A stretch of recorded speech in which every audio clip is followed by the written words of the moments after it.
Hello, Seventh-day Adventist children, to the Indigo children, to my insufferable brothers and sisters.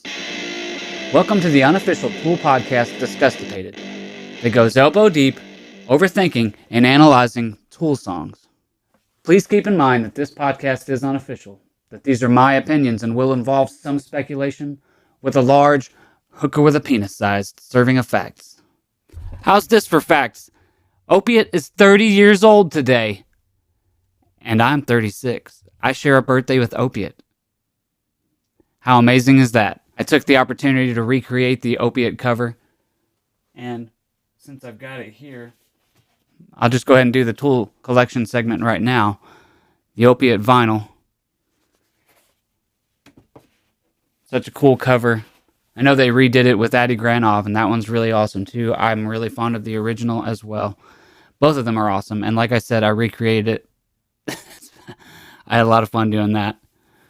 And I'm wearing this Opiate reissue shirt. The back of it's really cool too. Like a hand. I don't know if you could see that, but the back is really awesome. A little known fact about the vinyl there, it has a double grooved track.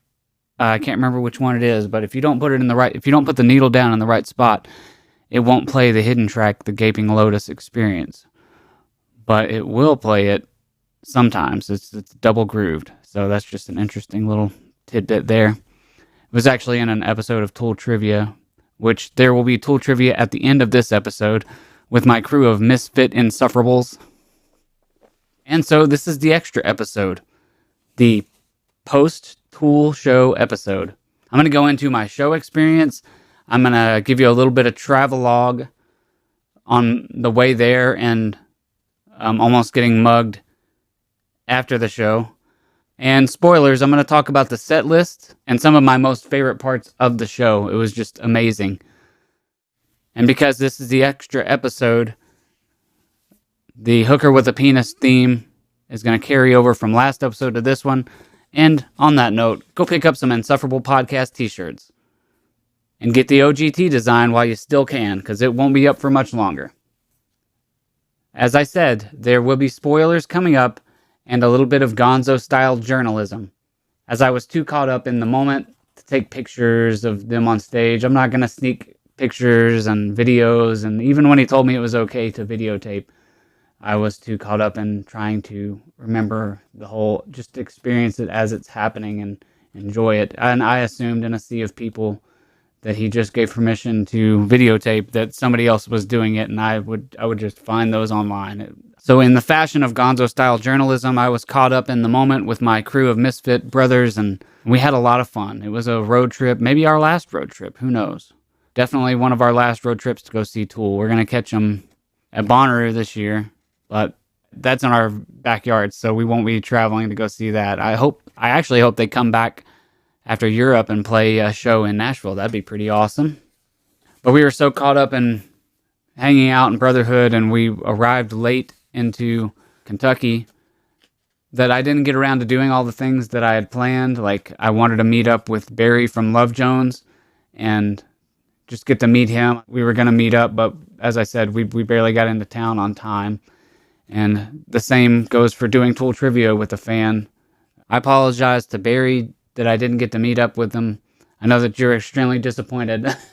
I was disappointed. I don't know if you cared either way, but we had planned to meet up, and I even told you what time we were getting into town. It just didn't work out, and I'm kind of bummed about that, but we did talk about getting together sometime when he comes through Nashville, so that'll be awesome. And I was going to meet up with very talented Julia Spirals Out. She runs a Tool fan page that's pretty well known. I won't go into which one, but we actually did get to meet up at the show, and I'll talk about that more later. I'm trying to keep this one more on track and more in order. The last one was a bit more tangential, so I'm going to try to keep this one short and to the point and succinct, but we'll see how that goes. I don't know. So on to our travelogue of the Tool show. We got into town. Well, I don't know what time we got into town specifically, but we checked into the hotel. We did a little pre-gaming and hanging out, and getting our things together at the hotel and a couple shots, and we decided to head to the Tool show, and we got there around 8. So we didn't have time to get a poster or a t-shirt, and I actually stopped at a line and asked if they had t-shirts left, but all they had left was small, so they didn't have any posters. They were sold out in the entire building, so I probably would have gotten a poster if I'd had the opportunity, but the fact that the one booth that I stopped at didn't have shirts in any size but small led me to, once I saw other merch booths with huge lines, I didn't want to stand in a line for that long to only find out that they didn't have a shirt that I would want in a size that I wear. And I'm 36 now, so my body's just changing and growing. I actually gotta watch what I put into it now. So I didn't get anything at the merch booth, but I did give them something. Of course, the Louisville poster was really amazing, and I missed out on that. I knew it would likely wind up being an awesome design. I was I was back and forth on whether or not I wanted to stress about trying to get there early to stand in line for something that I may not get, even if you lined up extra early. The scarcity thing, that prevented me from even trying to get a shirt. I wish it wasn't that way, but that's the game. That's the collector game that they're doing. So regret feeds the market of the prices that we see, that people like me that live in the moment and just choose to have fun. I didn't want to have to tend to a poster anyway, carrying that thing around and trying to make sure it didn't get damaged and whatnot, especially a poster as cool as that one. There's some work involved to it. So, the markup price that we see kind of reflects not only shipping and just the amount of tending to that it takes to keep a poster cared for. It's kind of marked up for a little bit of a reason. They're kind of banking on people to get a little bit drunk and just wrapped up and hanging out and not get all the things that they want, and then they mark it up. That's what these flippers and the resellers, and that's where that market value comes from, besides the fact that they drive up the bids on things and create a false market. The merch booth was an absolute bloodbath, and I didn't get anything, but I did give them something. And in all reality, after the concert let out, I did stand in a sea of people and hand out stickers, because I had stickers for the podcast. These right here. I was like, do you want a Maynard sticker? You want a Maynard sticker? I can't find my people. So I'm just sticking with you. How dare they get lost in a sea of people? How dare they disappear in a sea of people? I can't find my people that I was with, and I would just stand there in the middle and hand these things out and then just talk to people briefly, and it was pretty cool. I liked standing there and talking to people, and of course I was a little messed up, so I was out of I wasn't as uncomfortable as I normally am in a situation like that. I was bummed out that I didn't get to play Tool Trivia, but I did get to meet up with Julia Spirals Out. That was pretty awesome. I kind of want to go to another Tool show and prioritize documenting the process and playing Tool Trivia with fans and just maybe getting there early and getting a poster. But like I said, I was caught up in the brotherhood of hanging out with my dudes, and I did get to play some Tool Trivia with them later. We walked around old Louisville, Kentucky doing Tool Trivia, and of course my camera didn't last the whole time for whatever reason. The battery, there's always a technical difficulty, but we did some pretty cool walking around doing Tool Trivia. That was fun, but I'll show that at the end of the episode. So like I said, we showed up pretty late. I got to my seat only minutes before they started playing Fear Inoculum. My crew of misfits showed up a little bit late for the first song. I don't know how I managed to find my seat before they found theirs. We split up because I had to go to the bathroom, and then I couldn't find them after I left the bathroom, so I did what I do, and I just beelined it straight to where I think I walked in the middle, and it kind of cut out some of the time. The numbers on the wall were not, there wasn't a 111 anywhere. So I had to walk through the middle to find it. So the Tool show, the whole time I'm sitting there marveling at how well constructed this roller coaster of a live show is. The lights and the spectacle and not just the performance of the band, the sound was incredible, the lights, the timing of the lights, the videos, the way it was put together.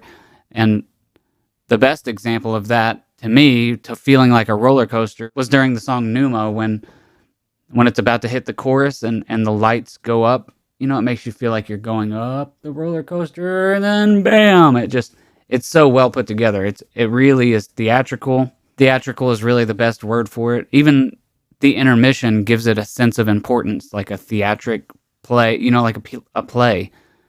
It gives it a sense of importance.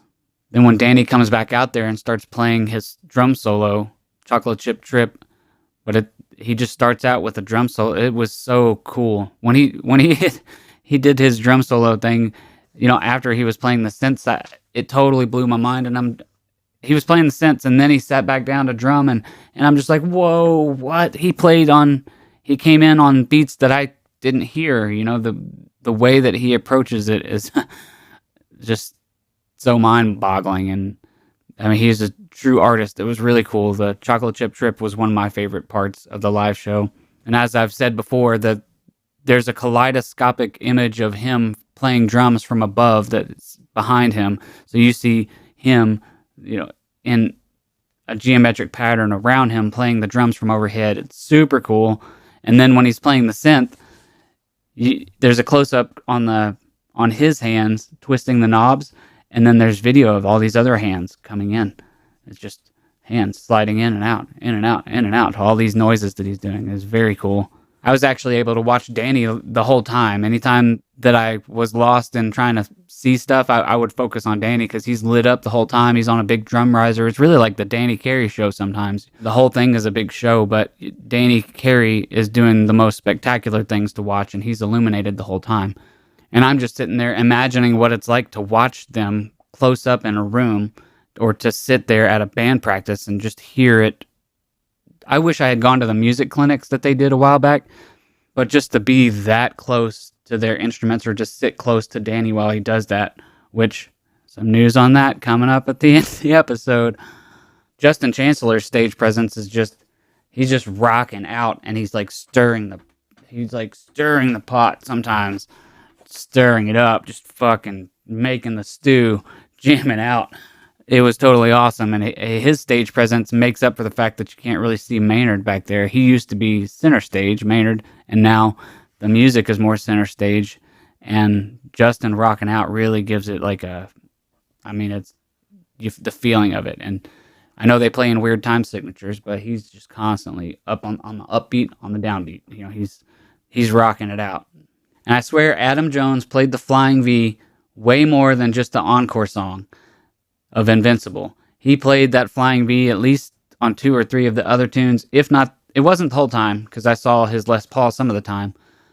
But he definitely played the Flying V more than just the last song. And they played sober. It was awesome. I don't know if I've ever really heard that song live. I don't really keep a tally of which songs I have heard. I know songs that they don't play very often that I have seen, that I keep kind of a note of.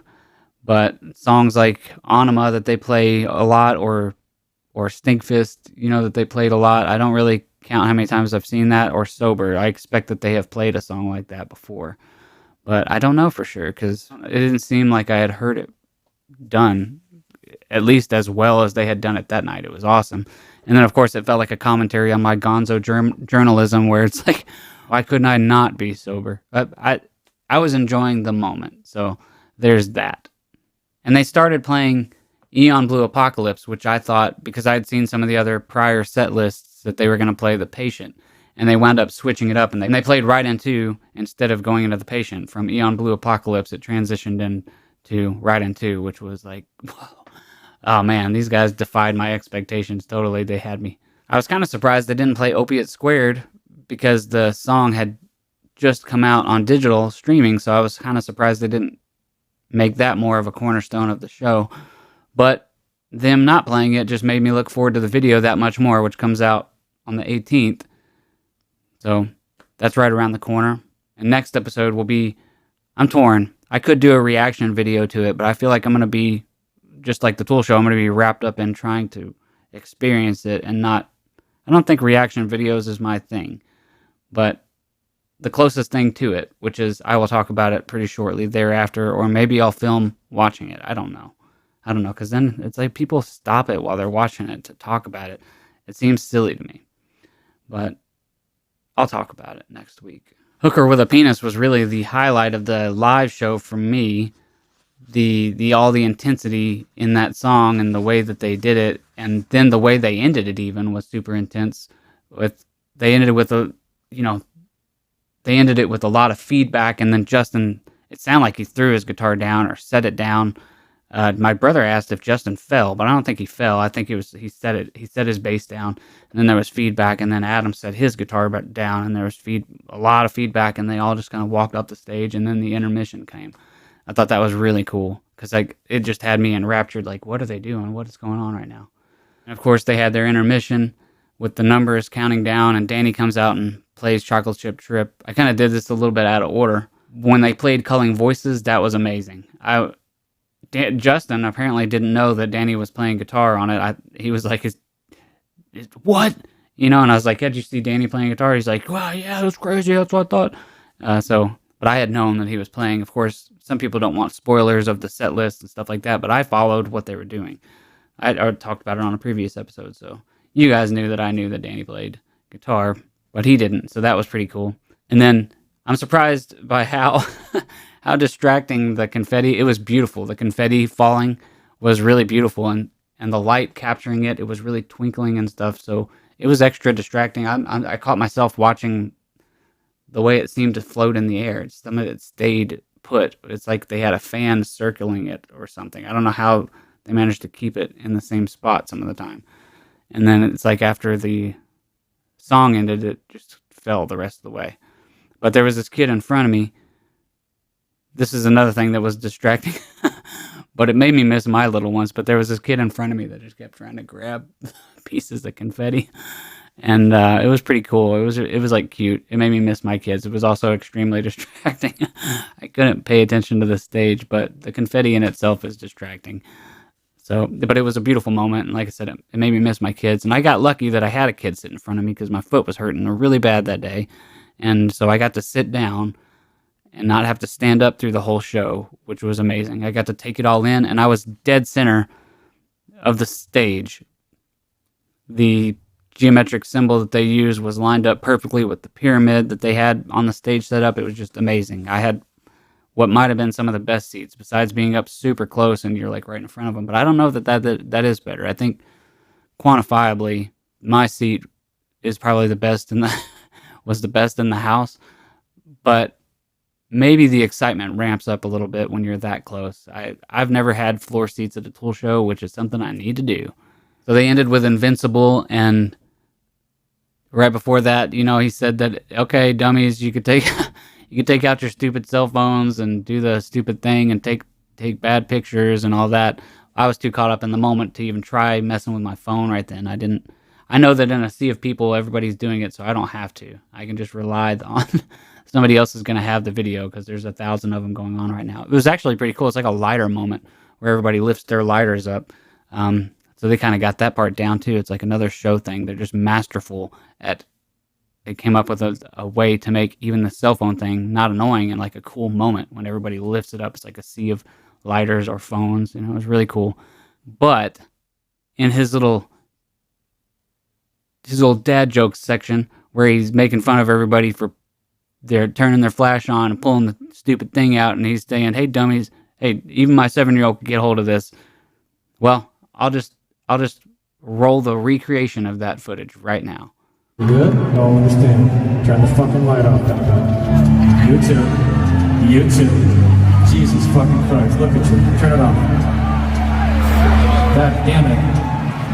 I think you're in Tennessee or something. Ouch. Hey! Turn the light off, dummy. Thank you. I'm from There we go. Tennessee. And for more on this story, here's Tom with the weather. Thanks, Jeff. If that ain't the pot calls the kettle black, I think it's time for another diss track. Yeah. Turn my headphones up. Insufferable for life. Ain't nothing but an OGT thing, baby. You got your clock, I got my Jimmy. Told me to learn how to swim it. Talk shit about prayer, then praise for rain. If he wasn't a genius, I think MJK was insane. Hot calls the kettle black. Yeah, you must have been high. You must have been high. I was chillin' in Louisville, prying open my third eye, straight cool of Jones, and I got paid for loving.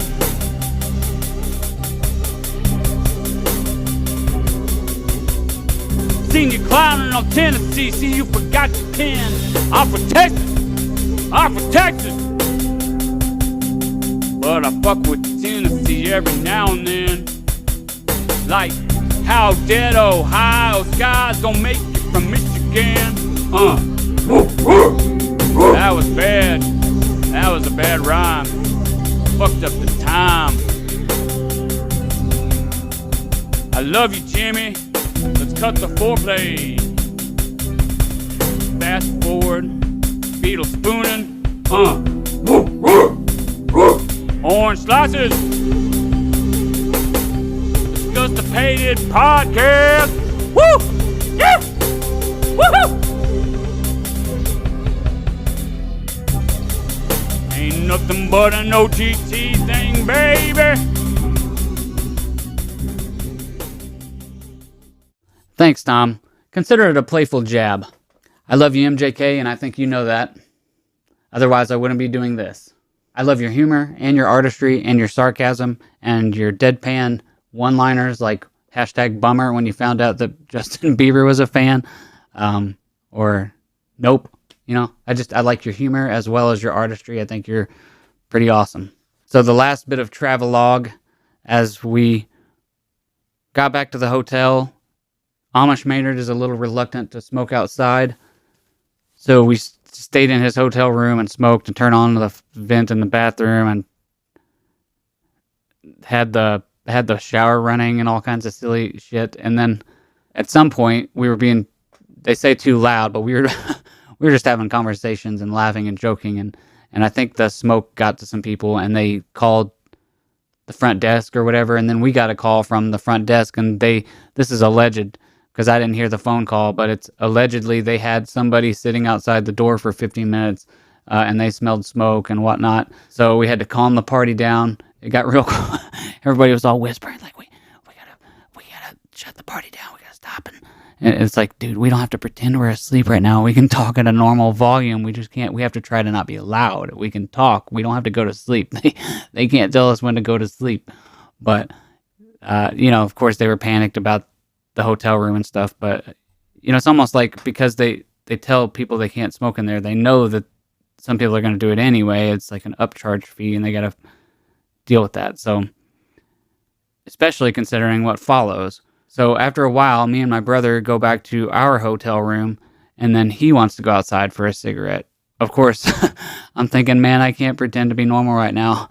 And if we get down there and like nobody is awake, we're the only ones moving. He said, if we're the only ones moving, so they're going to know that we were tied to that room over there that got in trouble. And it's like, well, okay, not if I just keep a beeline, just straight past them, just act like we're normal.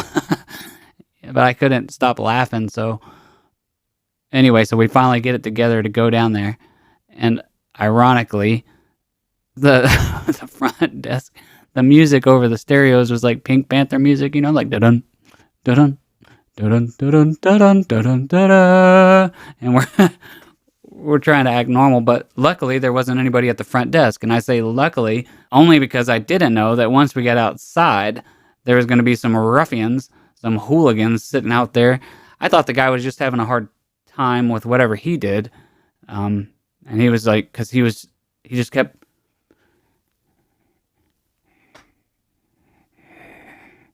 He kept looking over at us, and then looking back, and then looking over at us, staring at us for a really long time, and looking back. And eventually I said, hey, dude, can you stop staring over here? I don't remember what I said, but it was something along those lines of, hey, man, what the fuck? What's up? Stop looking over here. And then he goes, "Rrr!" Or, something to that effect. I mean, it was literally a growl. It was like a grunt, a very loud, "Rrr!" And then this other ruffian, my brother thinks that they were together. This guy comes walking slowly down the street, just all creepy and offset. And, then he sat they were both sitting at the edges of the entrance. There's like a little pillar, and the grunty guy sat on the one. He was sitting on the one pillar the whole time, and the other guy sat on the one opposite him. So to get back in the building, we were going to have to walk between these two hoodlums. And eventually we did just exactly that. And we walked over there to him, kind of eyeballing him the whole time. We walk over to the door, and some people come out at the same time that we're coming in. And then my brother, he tells them, hey, watch out for these two guys. Watch out for them. And then as we get to the elevator, my brother's like, dude, something bad's going to happen out there. And I'm like, no, man, like I think that probably scared him. And he's like, nah, dude, something bad's going to happen out there. So we doubled back, and I go out the door, and I'm like, is everything all right out here? These guys being cool? And they said, yes. But who knows? We didn't stand out there any longer. We just got back to the hotel room. But, the funny thing is they had security, quote unquote, they had security to stand outside our room and sniff for smoke and listen to us talk for 15 minutes, allegedly. But they didn't have anybody to sit there at the front desk to make sure that something bad doesn't happen, or they don't even have somebody to, not just the front desk, but if they had even a person standing outside of the hotel entrance, welcoming people in or holding the door, that would stop people from loitering outside and trying to mug people. So I'm a bit disgustipated. There goes the Disgustipated segment. You already heard it. Just the muggers. They're hanging around outside a swanky hotel. That's Barry from Love Jones told me we had a swanky hotel when I told him where we were. But they're hanging around outside where they think rich people are, and we definitely weren't rich, but they were going to mug us and take whatever they could from us. I'm surprised that the guy didn't pull out a gun, or, I don't know what was going to happen, but we barely made it out of there, I think. But overall, it was such an amazing show, and I really want to go to more. I want to go and document and talk to Tool fans and do Tool trivia with people and maybe get there early and get a poster. But I think the biggest part of it was such an amazing show that I want to see the show again. I want to take it all in again and prioritize the plans that I make rather than like hanging out with my crew, which I'm glad that I did that. Because who knows when it could be the last time, that you get to have a road trip with your homies and experience Tool live one more time. So here's to you, Dad.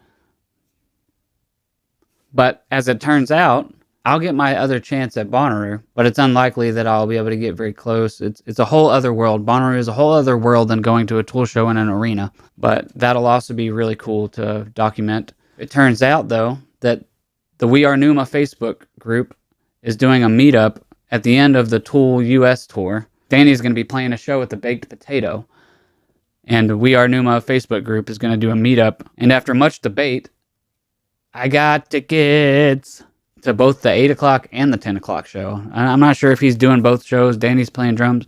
I just can't wait to see him up close in a tiny room. I don't know how big the room is, but from all the pictures I've seen, everybody's up pretty close. I just cannot wait to sit in a room that close to him and watch him do his thing. And fingers crossed, maybe I'll get to ask him a question at least. That would be awesome. It would just be mind-blowing if I got to ask him a single question on the podcast if Danny Carey made an appearance on Disgustipated podcast. I was like, oh shit. As I was booking the flight, I finally decided, just throw away the fear. Everything will be okay. You could sell a guitar. You can finance this trip to get there. This might be the only opportunity you have to see Danny Carey that close again. And it'll be my first trip to LA. That's mind-blowing in itself. I set aside a whole day just to kind of explore. I booked the flight, I rented a car, and here we go. I'll be meeting Danny Carey for the first time ever. It'll be unbelievable. I still can't, it's surreal to even think that it's happening. But I can't wait to see anybody that listens to this. I can't wait to see you guys. I can't wait to meet other Tool fans. And I can't wait to meet Misha George. And I can't wait to do Tool trivia with anybody that wants to play. Hopefully my Insufferable shirts will be here by then. Maybe I'll have to give one to Danny. It would be awesome if I could get him to even hold it up. So I'll finally, like I said, get to focus on documenting the journey instead of gonzo-style journalism. It's going to be, well, it'll be Tom with the weather. If I'm the gonzo, Tom with the weather is the straight man, or he's the asshole. I don't know, but we're going to take this seriously and try to get as much as we can and still try to set aside the fears and anxieties that we're going to fuck something up, which usually we do because the camera dies, or, you know, or I can't fit Tool Trivia in my pocket and I don't know how to do it. So I just have to roll with it. I have to go with the flow. So Danny Carey, Baked Potato, here I come. Doug Webb All-Stars. It's gonna be exciting. Here I come. I'm going to end this episode with some Tool Trivia with my brother and Amish Maynard, and we're walking around Old Kentucky District. There's 45 blocks of Victorian-style housing. We probably caught the outskirts of it. We didn't see... It wasn't as epic as I had assumed, but maybe we were just on the outside, or we missed some of the best parts. But here it is for your viewing pleasure. Tool Trivia with Amish Maynard and Justin. I'm Jeff. I'm out. They were up there with their banner. I think you've told me this story before about how Green Day affected you. Yeah, I really, really love Green Day. The early Green Day? What is your Tool origin? My aunt. She dated a guy, the same guy that gave me acid bath, actually. No shit? Yep. Gave me Tool and acid bath. And it wound up being, like, you know, my favorite. And a lot of people I care about greatly favorites, too. When you first told me to listen to Acid Bath, that scared the living shit out of me because I was raised Jehovah's Witness. And so it's like coming from that background where everything else is bad. You shouldn't listen to that shit. But if you do, probably Acid Bath is the worst of it at that time that I had heard. Of course, I'd listen to Marilyn Manson, and that scared me. Even though it's weird that you don't recognize that Marilyn Manson is just vulgar and like not beautiful, and Acid Bath is it's beautifully poetic. Yeah, and it's horribly gut-wrenching. But it's also so damn negative that Dax doesn't do it anymore because he thinks that it's someone, you know, like it pulls negative energy into the world. Yeah, but I must contend that without negativity, how the fuck are we ever to appreciate happiness? You're correct. There is a place for that, but that doesn't mean that he can't grow and change. Oh, no, not at all. Not at all. There's a ton of aggressive music in this world. We don't need fucking somebody doing it that doesn't feel it, you know? No, but if we only had him doing it when he didn't want to, and the only reason I say that is because that's what that kind of music is anyways. It was being so goddamn good and so beautiful in what you do that despite the fact it made you uncomfortable, you were doing something bigger than you that affected how many people? And not that he made the wrong decision at all, but I'm just saying. Yeah, no. It's almost like the portrait artist thing in this sense would have been even more beautiful. Yeah. These fucking photos, man.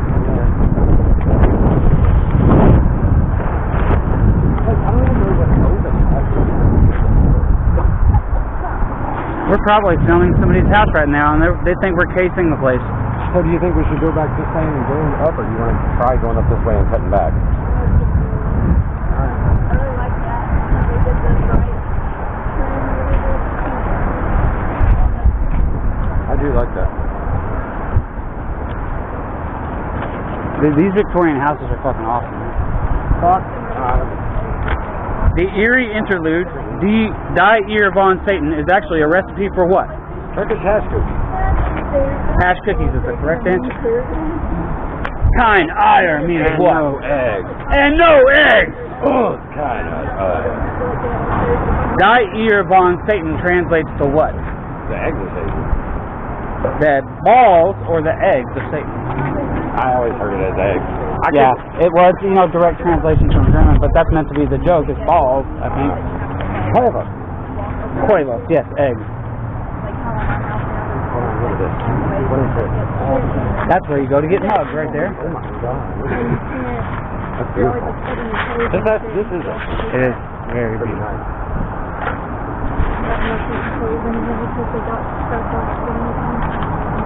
What is the name of the other legendary guitar player that was the childhood friend of Adam Jones?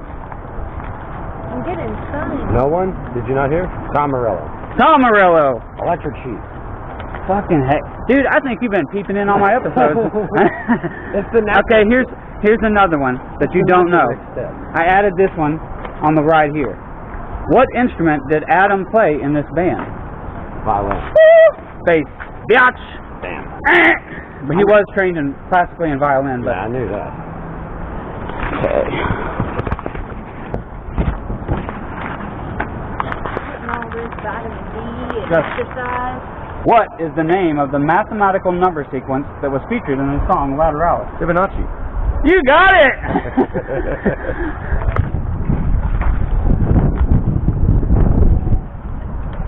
James, what is the name of the fan theory album made by rearranging Lateralis by the Fibonacci sequence? Album. It's bullshit. The holy gift.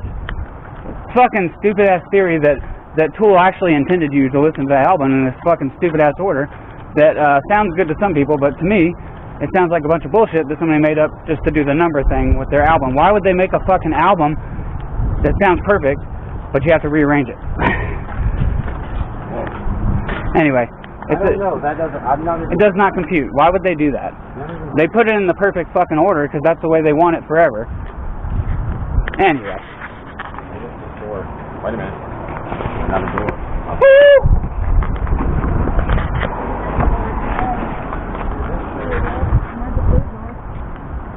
That's a red door. You know, I gotta say, with the architecture and stuff like this, I gotta say the doors are often the most interesting part of the whole structure for me.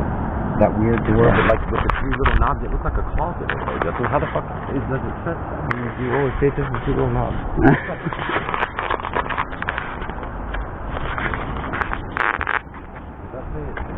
Name all studio albums in order. In order. Not including the EP bullshit. Not including that. Alright, so you got Opiate on it too. Anima, Lateralis. Wait. In between somewhere is Salable. Salable is before Lateralis. Good catch. You're on a fucking roll. After Lateralis is what? Everything after Lateralis doesn't fucking matter. After Lateralis it doesn't matter. After this motherfucker right here. 10,000 and then this other bullshit that just came out.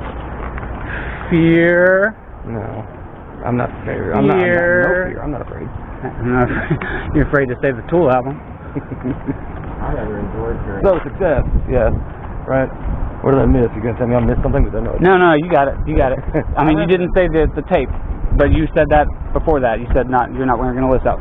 What is the track number on the original CD version of Undertow for the hidden song Disgustipated? Sorry, what? I know this. What was the question? What is the track number on Undertow of the hidden song Disgustipated? Oh, long enough, 69 or something. 60 fucking 9. Nooch!